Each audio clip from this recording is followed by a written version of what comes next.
அன்றைக்கு மக்களுக்கு பெரிய மார்ஷல் ஆர்ட்ஸ் சொல்லுவோம், போர் பயிற்சி கற்றுக் கொடுத்த ஒரு மாவீரர்.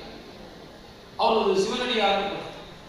ஏனென்றால் 63 நாயன்மார்களில் அவர் பெயர் இடம்பெற்றிருக்கிறது. அவரும் இந்த ஈழவ சமூகத்தை சார்ந்தவர் என்று வரலாறு குறிப்பிடுகிறது. அது இரண்டாவது தொடர்பாக. இன்னும் ஒரு பெரிய விஷயம் இருக்கு.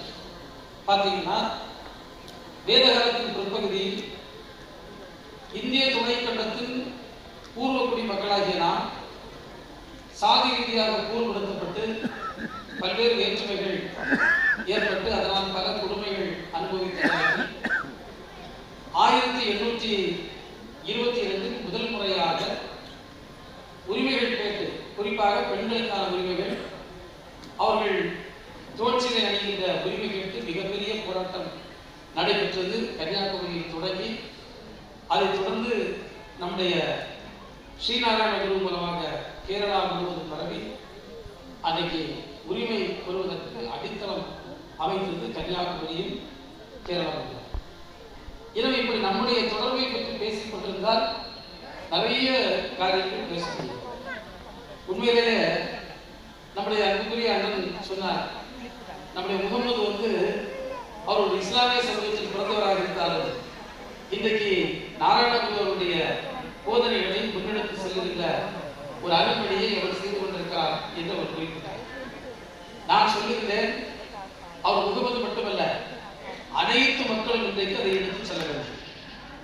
ஏனென்றால் அவர் ஒரு அற்புதமான தத்துவத்தை இந்த உலகிற்கு தந்தவர். பல தத்துவங்களை தந்திருக்கிறார்கள். ஆனால் சிலர் அற்புதமான தத்துவங்களை தந்திருக்கிறார்கள். நாராயணகுரு அவர்கள் சொல்லியிருக்கக்கூடிய தத்துவம் அது பார்ப்பதற்கு எளிமையாக இருக்கும். ஆனால் இன்றைக்கு இருக்கக்கூடிய கால சூழலுக்கு, இன்றைக்கு இருக்கக்கூடிய அரசியல் சூழலுக்கு, இன்றைக்கு இருக்கக்கூடிய சமூக சூழலுக்கு அதைவிட பொருத்தமான ஒரு முழக்கம் இல்லை. அதுதான் ஒரு ஜாதி, ஒரு கடவுள், ஒரு மதம். நீங்க இன்னைக்கு பலர் ஒரு மதம் பற்றி பேசுகிறார்கள், ஒரு மதம் பற்றி பேசுகிறார்கள். ஆனால் அவர்கள் ஒரு கடவுளை பற்றி பேசுகிறார்கள். சிலர் ஒரு மதத்தையும் ஒரு கடவுளை பற்றி கூட பேசுவார்கள். ஆனால் ஒரு ஜாதி பற்றி பேசுவதற்கு தயார். 18ஆம் நூற்றாண்டில் நம்முடைய குரு அவர்கள் வாழ்ந்த காலகட்டத்தில் அன்றைக்கு இதை பேச வேண்டும் என்று சொன்னால் அவ்வளவு துணிச்சல் வேண்டும். சாதாரண துணிச்சல் இல்லை. அன்றைக்கு திருவாரூர் சமஸ்தானத்தில் இருந்த பல்வேறு அடக்குமுறைகள் அப்படி குரு அவர்கள் ஆலய வழிபாடு நீங்க நம்ம மகாத்மான்னு சொல்றோம். அவருக்கு ஒரு பாடம் கற்பித்துக் கொடுக்கிறார். அவருக்கு ஒரு பாடம் கற்பித்துக் கொடுக்கிறார்.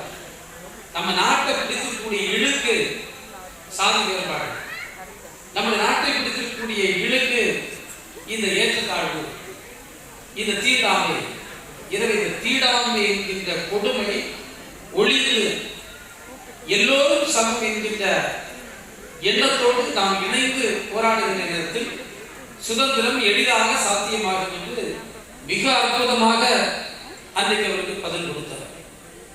ஸ்ரீநாராயண குரு அவர்களை இன்றைக்கு ஏன் நாமெல்லாம் இணைந்து பாராட்டுகின்றோம், போற்றுகின்றோம் என்று சொன்னால், அவர் சொன்னார், இறைவனின் பார்வை, கடவுளுடைய பார்வையில, கடவுளுடைய கண்ணுக்கு எல்லோரும் சமம். அதான் முக்கியமானது. அதான் வள்ளுவர் சொன்னார், பிறப்போக்கும் எல்லாம் பிறப்பு எல்லோருக்கும் சமம் என்பது. அது நம்ம யாரும் மறுக்க முடியாது. இன்னைக்கு தமிழ்ல அதுக்கு பெரிய சான்றுகள் இருக்கிறது. தொடங்குக பணியை, தொடங்குக அறத்தை, கடலிலும் வாழும் கவினூர் நிலத்திலும் வாழ்வுயிர் அனைத்தும் மக்கள் கூட்டமும் உயர்வுற்று வாழ அன்பு மணிக்குடை